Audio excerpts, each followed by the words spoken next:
Fish is it. Fish is it. Fish is it. Fish is it. Grilled, stewed. Yeah. In fact, I'm making that this weekend. I have to develop a recipe for beans. I should have slept over. I have to develop a recipe for beans. For a site. So I'm going to be making beans. And I bought fish in preparation because I'm like, I'm going to make these beans. I'm going to soak curry. I'm going to eat fried fish. I'm going to do like a small pepper sauce. Yeah. God help me, because I have to do 3 recipes this weekend. It's your girl Maxie, aka Amaka, Amax, or Amaka like my mother calls me. I enjoy gisting. I enjoy having deep and meaningful conversations with the people that I meet. And I thought it was important to actually sit down and document these conversations that I'm having. We'll have conversations with Amax, and you get to just dig into the minds of business owners and entrepreneurs. So sit back, relax, and enjoy as I take you through these scintillating conversations. So, I know a lot of people that are not too happy when people talk about Nigerian fusion, because they feel like nobody even knows about Nigerian dishes. Why are you making a fusion version? Let them know. Let them read OZOZ'S book first. There's so many other resources as well. No, of course. So how do you feel about, Nigerian fusion? And I know you coined the phrase New Nigerian Kitchen. Yes. Sure. So what is the New Nigerian Kitchen? And will you consider that fusion? And in a fusion, in fact, is jollof rice an evolution of fusion? Because that started off, from the little that I know, Senegal, yes. Am I correct? They are the originators of that dish. So in that journey of, the original recipe traveling across, countries and across regions to then, I guess, fuse or evolve into what was say it's gone somewhere. It's going to obviously use the local dishes that are around. Yeah. Right? So in a sense, that second version is a fusion version of the original. But someone today will be pissed off if someone is making jollof rice and they add their own special, let's say they put bell peppers in it or cucumbers in it.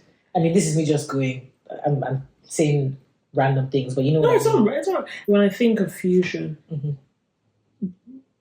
because I sometimes study the language, linguistics, lexicon of food, I tend to be a little bit particular about some of the words I use. Okay. And so when I think of fusion, I typically think of a welder. I think of a welder literally fusing two things together. And I'm like, they still stay very separate. They're still quite independent, but they're joined. So fusing is a joining. So, and sometimes, I don't know what I think of the name. I think I have more anxiety about the name than the act. I'm a very exploratory cook. I learn about a thing by exploring it. So I'm like, okay, this tea, what can I do with it? Can I bake it into a cake? Can I turn it into a syrup? What would it look like or taste like in cookies? How about if I turn it into panna cotta? And that's like me. The science of it, but the inquisitive and the art, scientist. And so the New Nigerian Kitchen, for me, it's a philosophy. It's when we hear something new, it often is like a contemporary version. But for me, the foundation of the New Nigerian Kitchen is a deep understanding of what is Nigerian cuisine. So what's that traditional foundation? Because for me, everything that comes after, every contemporary approach, every exploration, is rooted in an understanding of what that foundation is. So for me, it's the philosophy of documenting, celebrating the traditional, and exploring the elements in their own merit. So I say that an ingredient is an ingredient is an ingredient. Mm-hmm. It doesn't have to be confined to a pre-existing use. Mm-hmm. Right? So a few years ago, I started using Gary in a variety of ways. I would use it to crust fish instead of breadcrumbs. Well, I've done that too. I would make like a Gary cocktail. Not a Gary cocktail. Like I'd make Gary water and just drink it like I was having like a summer drink. Literally. Yes. We washed the Gary. I would make like Gary with like, instead of using like maybe a cup of Gary, I would use like a quarter cup. And then just make it very liquid and then just drink it. That's what I did like throughout the pandemic. I was drinking Gary water. What? What was that like? Did that? Oh, I love it. Like you get, like Gary flavored. Gary flavored, it's sweet and with ice cubes. Yes, love it. Real Gary cocktail. So for me, there's also an element of sustainability with the new Nigerian kitchen. For instance, I hate to throw things away.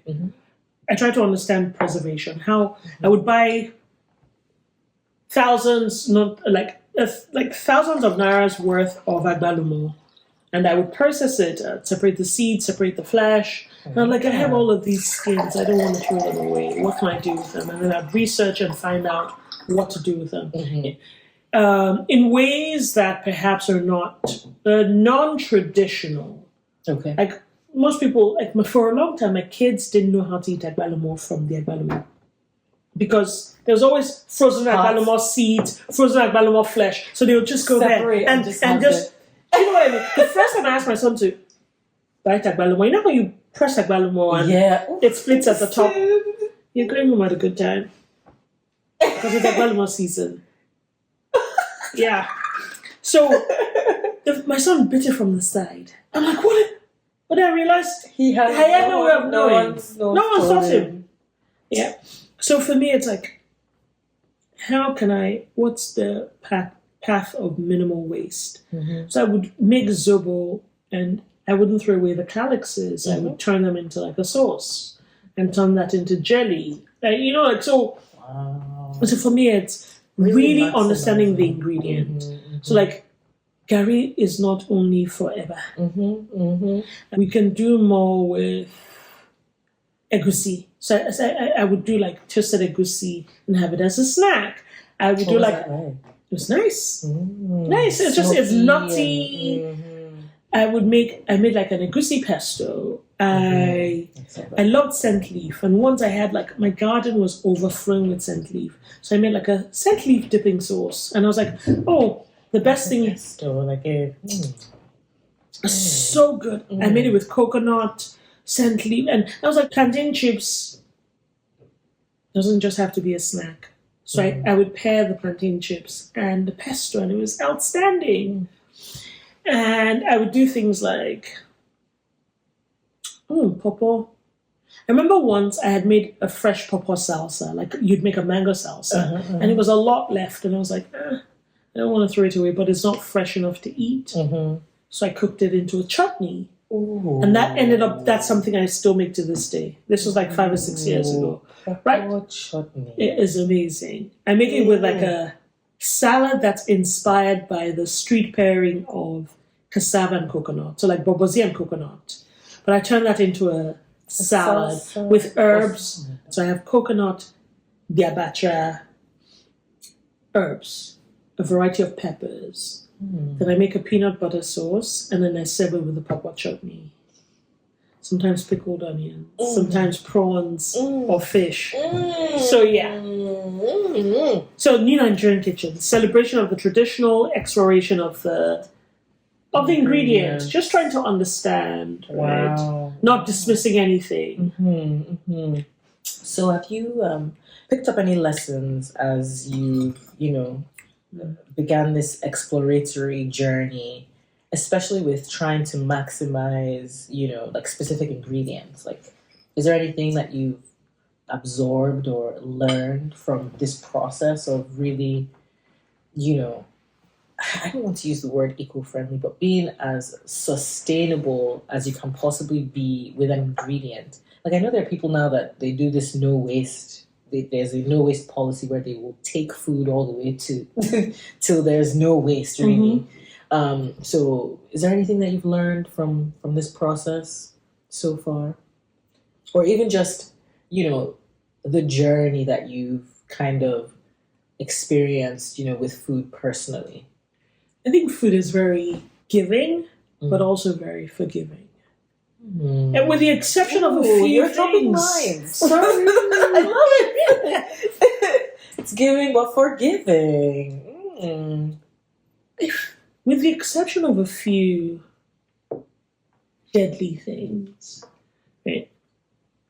Like if I made something today and it didn't turn out right, tomorrow is it. Thanking God for life and all of that. But I can go back to it the next day and say, okay, clean slate. The food is not judging me.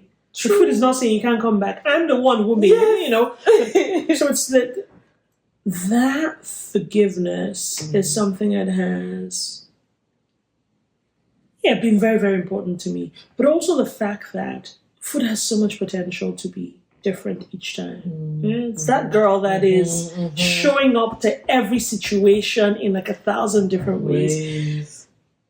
And I think because of that, I never get bored. Like I can make, every time I make stew, it's like I want this to be the best pot of stew ever. I may make a pot next week. I will still try my damn hardest to. I've been making stew since I was like 7 or 8. First, at the back of the house, my sisters and I would use like tin cans and twigs. So for me, it's that endless possibilities. Endless possibilities for flavor combinations, textures. Yeah. So for me, it's just like I'm on a journey with like an eternal lover. That's what food is. Not to replace, doesn't have to replace the real one. No. I mean, looking unto God, the author and salvation of our faith.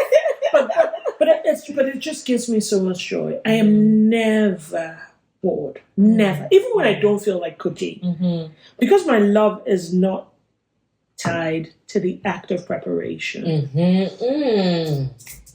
I can, I really enjoy food. Whether it's, I can be downstairs watching food shows and I'm like, I'm in heaven. I can be reading a book, same heaven. I can look through photos on my phone and I'm like, oh my God, this is when I went here. And there's such a range of things that I can do with food that,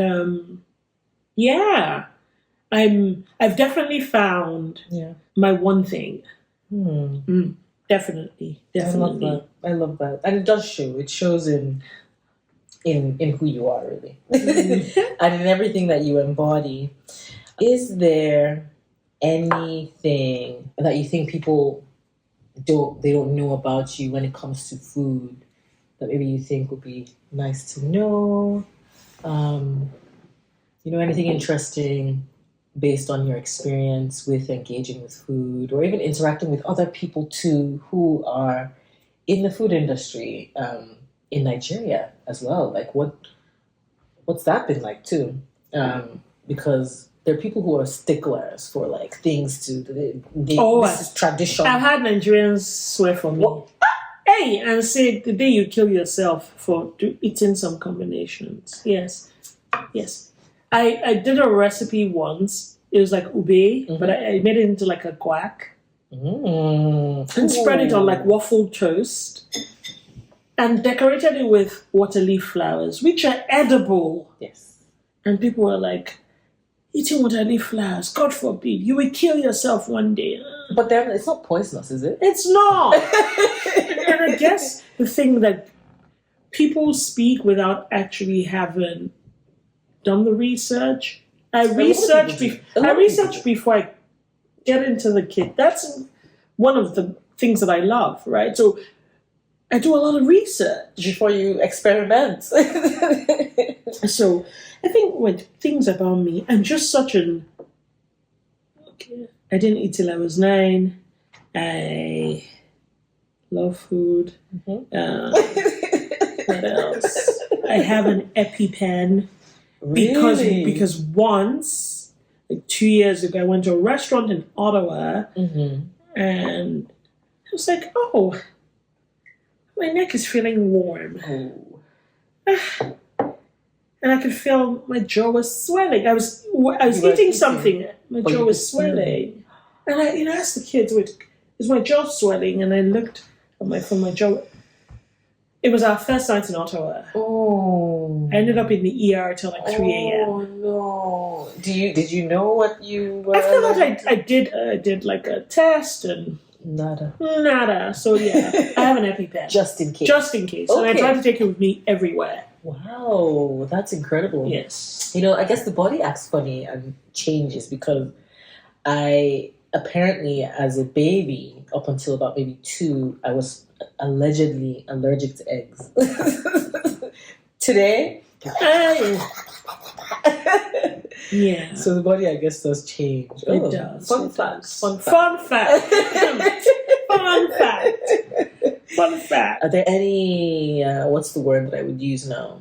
Any players in the Nigerian culinary industry that you feel are, doing a good job at whether it's preserving or educating or even just showcasing their talents? So many. Seriously, so many. And I think, it's like the body. Mm. Each part has a function. The eyes cannot be complaining about what the ears are not doing. Do you know what I mean? But if the ear thinks it's the eye, or the eye thinks it's the problem did then. But I think that for me, it's like we're all on our own unique paths, all contributing to the success of this cuisine that we're all passionate about, we're all deeply involved in, we all love it. It's foundational to who we are. Yeah, so there's so many people, whether it's people who are working in food design, people who are making cocktails. Like there's a group in Nigeria called Quacktails. Yes. Look, I'm not a big alcohol drinker, but the way that I want to try Quacktails, I can't tell doing you. your body. I'm not gonna lie. Everything hits. There's something that had basil in it, and like that. I had it. It's packed with flavor. You see that. Or is it people who are making ice cream? Is it the ones who are researching, food designers, chefs, cooks? What about the people who are making the journey of market to plate easier? All of those people who are now doing home delivery for meat, fish, soups, dishes. So for me, it's a whole network of people. There are many things that I did in Nigeria. Like, I was really, at a point, I was cataloging fruits so that I could build a seasonal produce calendar. And I built it. And something that was foundational to that was there's so many fruits that existed in many parts of the country that I didn't know. But because people know my interest in food, I get the best gifts. Oh my God. People are so kind and thoughtful in the things that they share with me, or gift me. So I learned so much. Oh, there's a lady who I used to buy some stuff from in Jos, Earth, and she would ship it? Earth Fresh Foods. Foods, nice. I'd say, I want this Hausa food. She'll go to the market, she'll buy everything, like things that maybe I'd only just heard of, but I'd never seen, right? So many, just a lot of help, a lot of support. I love that. Do you handle your marketing and branding all by yourself? Which market?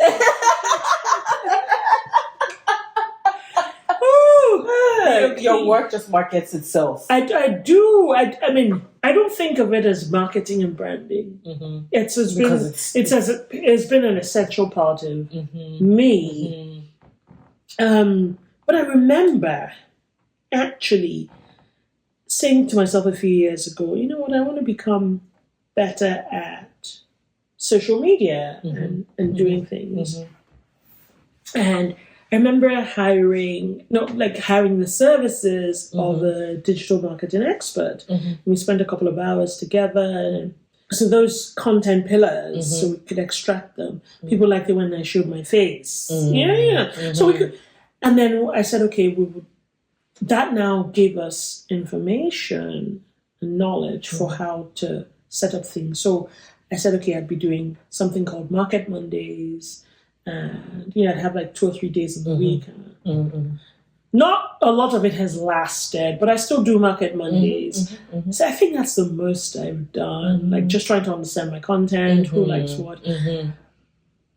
But overall, one of the things I learned early in my blogging career was I had to be true to myself.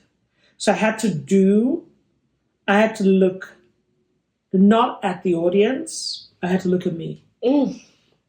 Because when I looked at the audience, I got distracted. And I got distracted trying to figure out what everyone wanted. So I wasn't doing it in a way that felt authentic and natural, that there were connections that I could build on. So now I just end up doing me, right? I'm like, okay, you've been called for a purpose, right?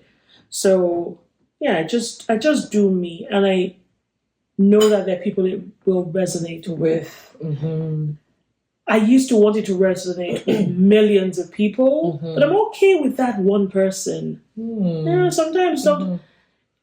I think social media is giving us a distorted sense of what value is. I agree with that. Because if 10 people came up to me at an event to say they liked my work, I'd be very overwhelmed. 10 people, one after the other. I'd probably be emotional.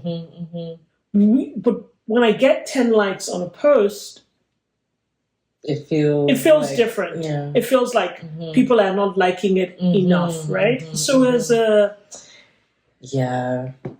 unrealistic as a system change. What is your community like though? Because I mean, I'm sure you have a very interesting community of people who are also interested in things that you are interested in. So what's that like? Because I know people usually even thrive off of their community, and that's kind of what keeps them going. So what's that dynamic like for you? I think it's mixed. It's Nigerians who love Nigerian food, who are curious. I think cultural explorers are probably people that are most interested in my work. So people who are not afraid to explore who they are through different lenses. People who like food, who like cooking, people who see the connections, the patterns with West African cuisine, but also this what I call coast to coast, like the Black diaspora. Of course. So there's people who like to cook, people who like to experiment, people who don't like to cook, but who like the idea of experimenting. It's a range. It's a range. Have you had any celebrities particularly interested in anything that you've done? Or anyone, I won't even say celebrity, just someone that you probably wouldn't have expected to engage, just connect with you or connect with the work that you've done? I think so. I may not be able to remember. Yeah, and that's fine.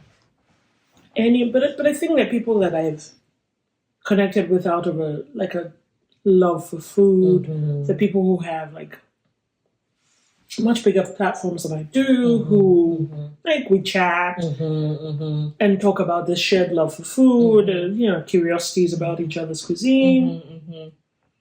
What was that exhibition like for you, like putting it together in Nigeria? And was that birthed off of conversations that you had with other food enthusiasts, or is that something that there was a deep desire for, and then you just kind of went ahead and created a team? So my very first exhibition was in 2015, and it was focused around jollof rice. I had a visual arts exhibition. I had an installation with all of the different tools and utensils used to make jollof, but also the spices. I had a participatory component where I asked people to share their favorite secret ingredient for jollof. And so that was my first exhibition. And then I did several exhibitions. Yes, installations in Nigeria. And then the final one, it was called Food is More Than Eating. It was a sense of, I had been collecting ingredients for a long time. So like I have like little containers with like different types of beans, like 20 different types of beans. And where do you put all these things? It's all in my garage. It's all in my garage. I had a lot of different things. And when my friend and I, Michael, talked about having this summit, I was like, oh, we have to do an exhibition. We want to show people different utensils. So I had the oils, I had utensils, I had like, see if I can find something. But did you guys document this at all, or? Documented. There's a short YouTube video, but also there's something on Instagram if I can find it. But it was just like, oh, let's put this together. Let's showcase the wealth of what there is in Nigeria. I tried to look at the theme each state was known for, and I had this Nigerian map, and on each one there was like a little bag that had the ingredients that particular state was famous for. What was the reception like to that? It was amazing. So people came in and they were like, wait, we have all of these things in Nigeria. It was not evidence until you actually put them together. And I think that's one of my greatest skills. The ability, I'm a collector, but I'm also a collector who looks for patterns and can see patterns. And that's important too, because it's nice to, gather all these things, but hey, why is this way and why is that way? And so I did that, and then when I moved to Canada, I actually went back to school and I did a museum and cultural management diploma. And I've been trying to do like some curatorial work and some video production and around your collection. Around food in general. So I, like 3 or 4 years, 2 or 3 years ago, I made, so that's one of the, not this one, but this was part of the exhibition. So we had like different rice bags. I had photos of a woman who I had documented the process of her making akara at the back. Let me find another one. We had all of these rice bags. Let's see if I can find another one. Lovely. I had this idea that, I want to go back to school. I want to learn more about curating and all of that. And so I ended up, this is it. And this is across the country, right? Yes, all of these utensils across the country. Wow. So those are the oils. Lovely. What are these? What are in the baggies? Some of them had the raw ingredient that the oil was made from. Lovely.